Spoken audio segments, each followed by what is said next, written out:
तुरंत असंतोष फैल गया। उन्हें लगा कि वह लोगों के साथ भेदभाव कर रही है। महिला ने शांत स्वर में समझाया कि उसके दादा ने 30 साल तक इस रूट पर बस चलाई है और हमेशा इन नियमों का पालन किया है, इसलिए इसके पीछे जरूर कोई वजह होगी। लेकिन एक बदतमीज आदमी जोर जोर से उसे धमकाने लगा कि वह उसकी शिकायत करेगा। तभी पास खड़ी एक अमीर महिला ने उसे डांटते हुए कहा कि वह उसका समय बर्बाद न करे और उसे बस में चढ़ने दे। हालांकि बाकी यात्रियों को भी नियमों से थोड़ी शिकायत थी, लेकिन यह गांव की एकमात्र नाइट बस थी। अगर वे इसे मिस कर देते तो घर नहीं जा पाते, इसलिए सभी धीरे धीरे बस में चढ़ गए। जब सब बैठ गए तो महिला ने एक बार फिर नियमों को दोहराया, लेकिन यात्री अब चिढ़ गए और उसे चुप रहने को कहा। उन्होंने कहा कि साफ दिख रहा है कि बस में कोई गर्भवती महिला नहीं है। पीछे बैठे एक बुजुर्ग आदमी ने भी सहमति जताई और कहा कि सब नियम समझ चुके हैं, अब बस शांति से चलाएं। ये सुनकर महिला चुप हो गई। उसने ड्राइवर सीट पर बैठकर इंजन स्टार्ट किया और बस चल पड़ी। कुछ देर बाद एक युवा छात्रा ने जिज्ञासा से पूछा, अगर सच में बस में कोई गर्भवती महिला हो तो क्या होगा? उसके पास बैठी एक मध्यम उम्र की महिला ने तुरंत कहा कि कुछ नहीं होगा। उसे ये नियम बिल्कुल अजीब लगा। वही बदतमीज आदमी भी बोला कि ड्राइवर बस सबको डराने की कोशिश कर रही है। तभी अचानक महिला ने ब्रेक जोर से दबाया और बस रोक दी। उसने फिर चेतावनी दी कि कोई उससे झूठ न बोले, अगर वे आगे बढ़े तो बाद में पछताने का मौका नहीं मिलेगा। वह आदमी गुस्से में चिल्लाया, क्या वह बस चलाएगी भी या नहीं? उसने कहा कि बस में कुछ ही लोग हैं, कोई गर्भवती महिला हो ही नहीं सकती। अमीर महिला ने भी कहा कि शायद ड्राइवर गर्भवती महिलाओं से ज्यादा पैसे लेना चाहती है। उसने तो यहाँ तक कह दिया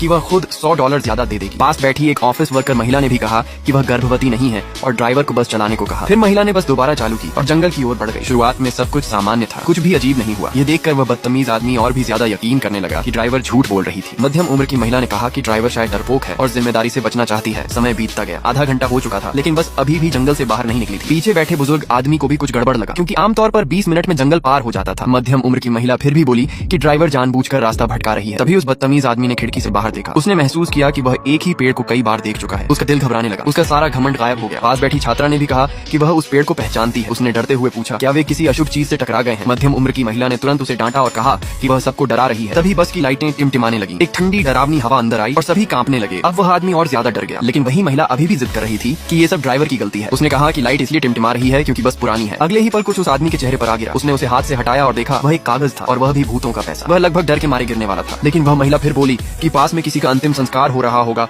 और हवा से यह कागज अंदर आ गया। ऑफिस वाली महिला ने भी सहमति जताई, लेकिन उसने अनजाने में अपना बैग अपने पेट के सामने पकड़ लिया। उसी समय बस की घंटी लगातार बजने लगी। अगले ही सेकंड सारी लाइटें बंद हो गई। फिर महिला ने देखा कि उसके सामने लटका हुआ ताबीज पानी टपका रहा है। उसने धीरे से सिर उठाया। सामने जो सड़क खाली थी वहाँ अचानक एक पेड़ आ गया। सौभाग्य से उसने समय रहते ब्रेक लगा दिया और दुर्घटना से बच गई। उसने समय देखा, आधा घंटा बीत चुका था। तभी उसे समझ आया उसने गलत रास्ता नहीं लिया था, बल्कि बस में किसी ने नियम तोड़ा था और एक गर्भवती महिला अपनी पहचान छुपाकर बैठी हुई थी। वह तुरंत ड्राइवर सीट से उठी और जोर से पूछने लगी, किसने नियम तोड़ा है? उस पर बस में मौजूद हर यात्री पूरी तरह स्तब्ध रह गया। वह जल्दी से सबको चेतावनी देने लगी, मेरे दादाजी ने मुझे बताया था कि 30 साल पहले इस आखिरी बस ने एक गर्भवती महिला को उतार दिया था, जिसकी वजह से उसकी मौत हो गई। तब से हर बार जब कोई गर्भवती महिला इस बस में चढ़ती है, ये बस हादसों से घिर जाती है। इस बार तो हम एक भूतिया चक्र में फंस गए हैं, जहाँ से निकलना नामुमकिन है। अगर हम उस गर्भवती महिला को नहीं ढूंढ पाए तो हम सबकी जान खतरे में पड़ जाएगी। जैसे ही उसने यह कहा, एक बुजुर्ग महिला उस पर भड़क उठी।